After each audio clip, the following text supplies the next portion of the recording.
Sharanon pa Sumana Shraddha Ke arpita hai Tere de. Mind is still rampant. Yeah. But I fear it doesn't matter. I found something much more important. So. Yeah. This is already something beautiful, because he says the mind is still rampant, but it doesn't matter. Even from you say that, I feel space. It doesn't matter, because I've found something much more important. What is that? Trust in you, trust in myself, trust in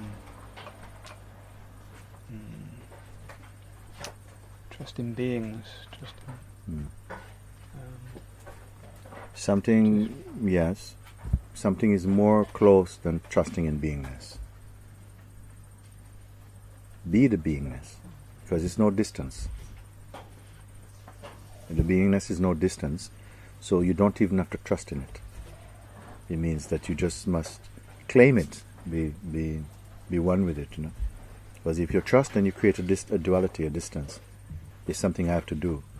But if you acknowledge your beingness, then the mind, you cannot acknowledge your beingness and the mind in an equal breath. So somehow you feel the beingness, which is not governed by the mind. There's that space inside you which is not touched, cannot be manipulated by your mind.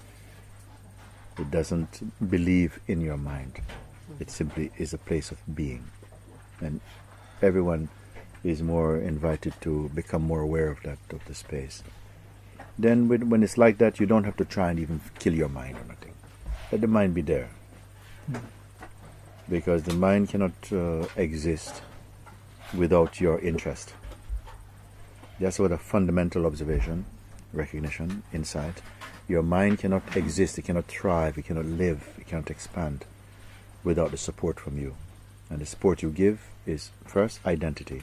If you identify yourself as a person consistently, then if you are interested in the mind's stories and projections, then like this, it gets food from that and it will grow like that. But when you say it doesn't matter, and this is the most powerful thing, any kind of any effort to overpower or to suppress the mind, it has never worked. In fact, the psychological aspect of the mind, it grows with conflict. If you try to resist it, it takes food from your resistance. But if you leave it, it is the most powerful sword. If you just you can go, I won't follow. And you'll see what happened. Immediately, it's like letting the air out of that balloon. It just goes, because it cannot go, it cannot drive. It's like a car without fuel, it cannot go. The wheels are there, but they're not enough. You see, without fuel, it cannot go. And the fuel you give. And that's the most powerful thing, which is your attention, your identity. And there's a lot working to retain, to preserve identity, because identity you keep because of fear. And also because of really just some ill-conceived notions about what we are. And we hold on to this because the mind seems to cover. Just like I say, you can cover the sun with your fingernail. It seems like the vastness of the self can seem covered by the I am this body feeling, the egoic identity. And it will make it seem like all there is ego. You won't call it ego, you say it's myself. All there is my personality. But that is ego also. And then somehow you are being encouraged to say, to look and to confirm, but the personality is not steady, it is something that is perceived also. Not necessarily physically, the body you see physically, the personality you perceive intuitively. inside, then you know that it is not stable because it is changeful. And something watches this changefulness. When you begin to acknowledge that more and more, help is coming to you. And then the mind will lose its grip. This kind of mind you don't need.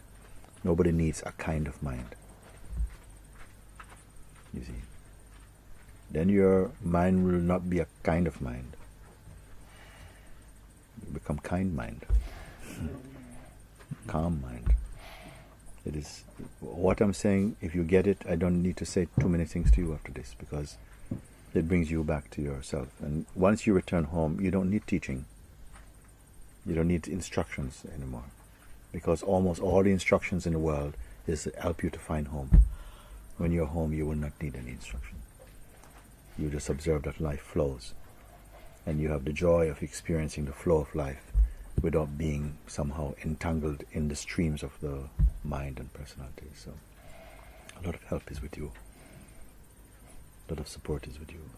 From you say yes inside your heart, unseen forces are joining you to help you to.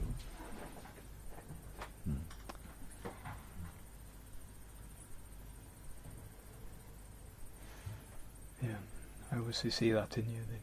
It's that warmth, the kindness. It's not that you try to do that.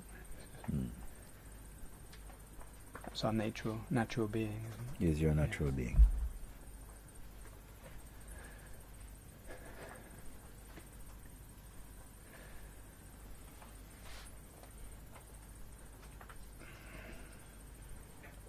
Once you've said yes in your heart, to your heart, the mind, this psychological mind, is on a countdown.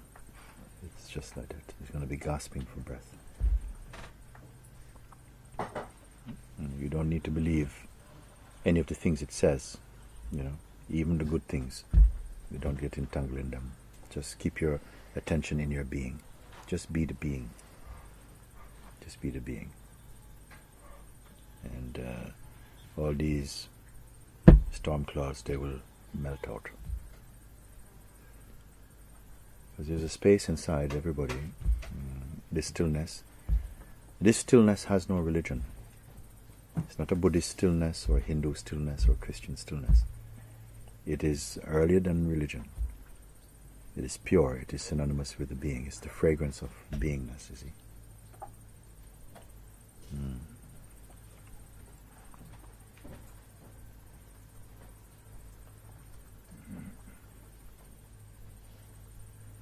Initially, when we come to that recognition, sometimes the mind comes in. It doesn't want to give you 2 minutes in that state. Already 2 minutes, you're gone from it. You're lost from the mind. You see. It will come and try until it listens. It's boring, or you can come back. Now I know what that is. I can come here when I want to, and how can I keep this? It will come with a lot of noise. Some of them may seem to be, friendly noise, but not friendly at all. Is not a stranger to yourself. Is not a stranger. In fact, we become strangers to ourselves by living in the mode of personhood. As soon as you begin to see that more in the proper light, because who can stand up and defend their personality when the very thing itself is changing? Who can hold it to say? If you were, when you were 15 years old, this is what I am, and then you 16, 17, 18, what I am, then 25, so what I am, you cannot do it. You could not do it. You cannot hold on to the same view of yourself, because by the law of nature, your ideas will change. So don't make the fiction your fact. It's just a shadow, a mask or something. And it's okay, seen in the proper context, it's okay. It's fine to the personality, expression of consciousness is okay also. But it's not okay as just personality. Personality is just a costume worn temporarily by consciousness. If you live only in the costume, you cannot really be. You will not feel steady. You will be very inconsistent in your moods, your feelings, which is fine as feelings and moods go. But when you identify this is me, then trouble will come. Only by recognizing the unchanging, can you somehow truly enjoy the changeful from the unchanging.